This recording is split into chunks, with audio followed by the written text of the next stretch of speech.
Hello everyone, this is Karan Jha. Welcome to YouTube channel. बच्चों, आज की वीडियो में जो है हम कोरोजन के प्रिवेंशन करने जा रहे हैं। ठीक है, बहुत ही इजी टॉपिक है। ठीक है, हमने कोरोजन लास्ट वीडियो तक पढ़ लिया है। कोरोजन क्या होता है? बेसिकली किसी भी मेटल सरफेस के जो आउटर कवरिंग होती है उसका धीरे धीरे एनवायरमेंट के कांटेक्ट में आने की वजह से खराब हो जाना, इसको कोरोजन कहा जाता है। कोरोजन को रोकना इसलिए जरूरी है कि कोरोजन की वजह से जो मेटल का सरफेस होता है वो खराब हो जाता है और धीरे धीरे वो जो है एनवायरमेंट से खत्म हो जाएगा अगर आपने उसको नहीं रोका। तो कोरोजन का प्रिवेंशन करना इसलिए जरूरी है। प्रिवेंशन का मतलब होता है रोकना। ठीक है, रोकथाम, कि कोरोजन को रोका कैसे जाए। Corrosion like rusting of iron can be prevented by the following methods. Corrosion का यहाँ पे एग्जांपल लिखा हुआ है, रस्टिंग ऑफ आयरन। ठीक है, तो रस्टिंग ऑफ आयरन जैसे ही और भी जो कोरोजन फिनोमिनाज होते हैं उनको रोकने के लिए हम फॉलोइंग मेथड्स को फॉलो कर सकते हैं। ठीक है, सबसे जो पहला मेथड आता है पेंटिंग, ऑयलिंग और ग्रीजिंग। तीनों का मतलब बेसिकली एक ही सेंस बनता है कि मेटल सरफेस के ऊपर एक लेयर चला देना है, या तो पेंट करके या तो ऑयलिंग करके या ग्रीस। ग्रीस मेरे ख्याल से आप लोगों ने सुना होगा, ब्लैक कलर का एक ऑयल जैसा ही सब्सटेंस होता है, उसको चढ़ा के ना सॉफ्ट सॉफ्ट। कई बार अगर आप लोगों ने शटर वगैरह देखा हो, जो दुकानों में शटर होता है, उस शटर पे कई बार वो नहीं नीचे गिर रहा होता तो उस पर ग्रीस लगा देते हैं। ग्रीस से क्या होता है, वो थोड़ा मुलायम भी हो जाता है और अगर कहीं पे जंग लग रही है, कहीं पे रस्टिंग हो रही है तो वो भी ठीक हो जाती है।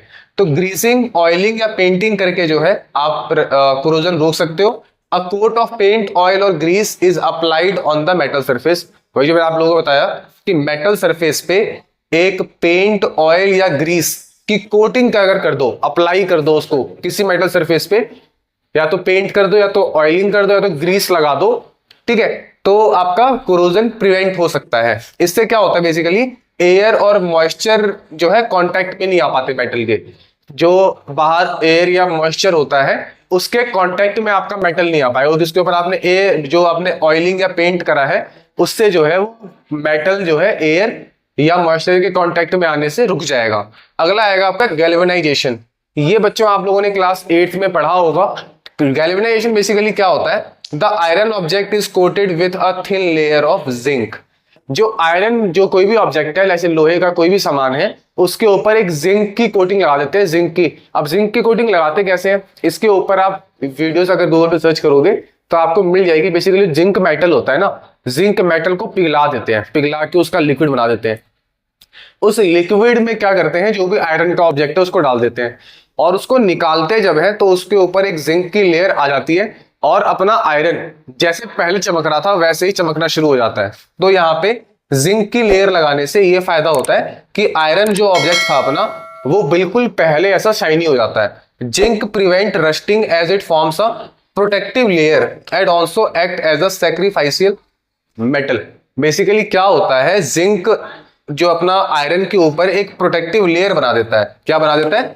प्रोटेक्टिव लेयर आयरन के ऊपर। और आयरन के ऊपर एक प्रोटेक्टिव लेयर आने की वजह से वो जो है एयर और मॉइस्चर से दूर हो जाता है, ऑक्सीजन के कांटेक्ट से हट जाता है और इस वजह से वो जो है आपका रस्टिंग को रोक देता है। बेसिकली जिंक खुद सैक्रिफाइस हो जाता है और आयरन को बचा लेता है।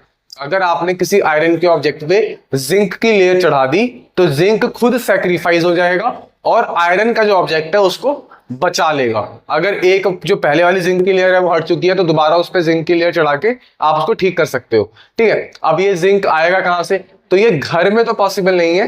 ये आपने तो देखा होगा, जो कबाड़ी वाले आते हैं वो जब ले जाते हैं सामान, कोई भी लोहे का सामान जब वो ले जाते हैं तो वो लोहे के सामान का यही करते हैं। अगर वो रिसाइकल हो सकता है तो रिसाइकल करते हैं, वरना उसको गैल्वेनाइज करवा के उसको दोबारा से मार्केट में ले आया जाता है ताकि वो दोबारा इस्तेमाल हो पाए, क्योंकि वो चमकदार हो जाता है दोबारा से पहले ऐसे। तीसरा, अलॉइंग। एक सिंगल अगर मेटल है तो सिंगल मेटल को रोक के जो है हम क्या करते हैं, उसको अलॉय बना सकते हैं। अगर अपना कोई मेटल है, कोई भी मेटल है, उसके अंदर हमने कुछ और मेटल्स को मिक्स करके उसकी एज बढ़ा दी। बेसिकली अगर एक सिंगल मेटल है उसमें और अदर मेटल्स को मिक्स करके आप एक मतलब मिक्सचर बना सकते हो, making alloys like stainless steel. आपने देखा होगा घर में जो बर्तन होते हैं वो स्टेनलेस स्टील के होते हैं। कभी आपने नहीं सुना होगा कि अपना जो बर्तन है वो लोहे का है, या अपना जो बर्तन है वो एल्यूमिनियम का है, या जिंक का है, या कॉपर का है। कभी नहीं होता ऐसा। बर्तन हमेशा स्टेनलेस स्टील के होते हैं। क्यों होते हैं? तो स्टेनलेस स्टील का होने का रीजन ये है क्योंकि स्टेनलेस स्टील एक अलॉय है। क्या है? अलॉय। अलॉय का मतलब होता है मिक्सचर ऑफ मेटल्स। अगर एक सिंगल मेटल है तो बेसिकली वीक होगा, वो इतना ज्यादा एनवायरमेंट में उसको एग्जिस्ट करने में दिक्कत होगी। पर अगर मिक्सचर ऑफ मेटल्स है, ठीक है, तो उसको एनवायरमेंट में दिक्कत नहीं होगी।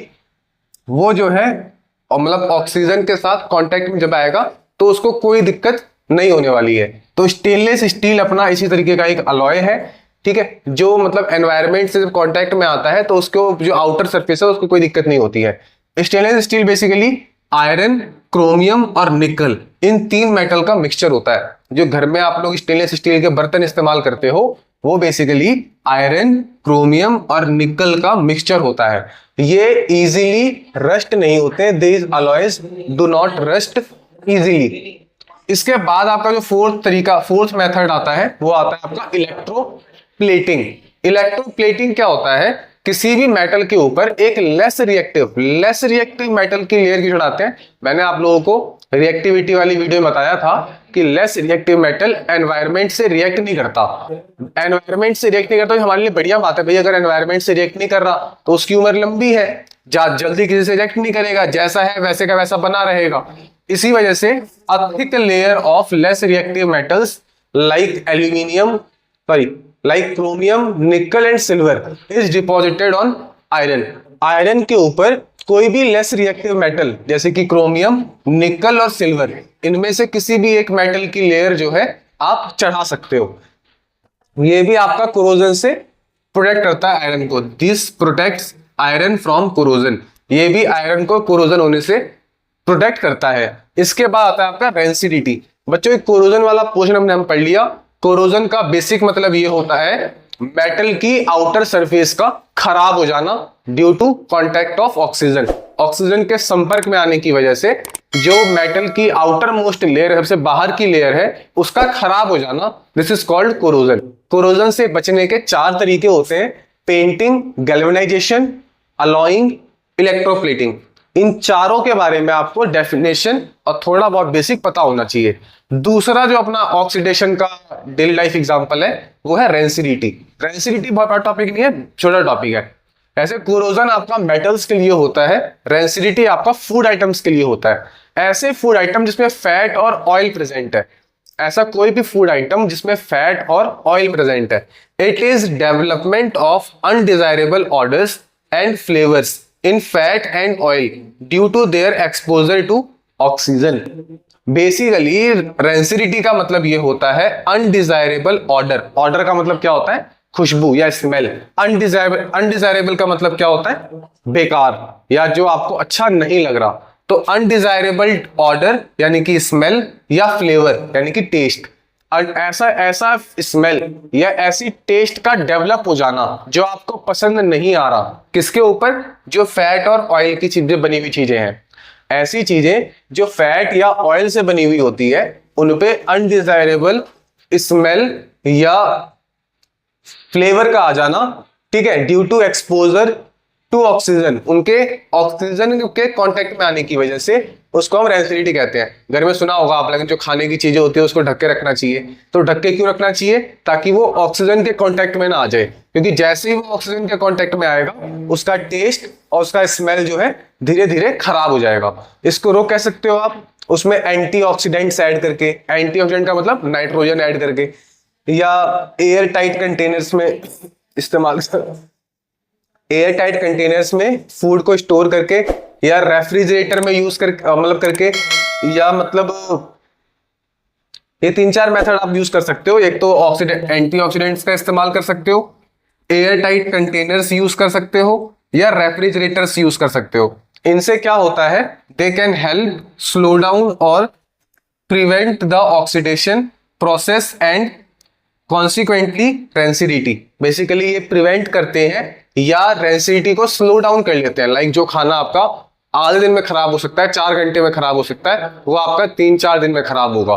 ठीक है, ऐसा नहीं है कि इन मेथड से खाना बिल्कुल ही बच जाएगा, कभी खराब ही नहीं होगा, पर लेट खराब होगा, लाइक कुछ समय लगेगा। अब ऐसा नहीं है कि आपने सुबह रखा और शाम तक खराब हो गया। अगर आपने कोई सामान फ्रिज में रख दिया तो हो सकता है वो कुछ लंबे समय तक टिक जाएगा। तो वही कह रहा है कि स्लो डाउन कर देता है प्रोसेस को स्लो डाउन कर देता है, ऐसा नहीं है कि खत्म ही कर देता है।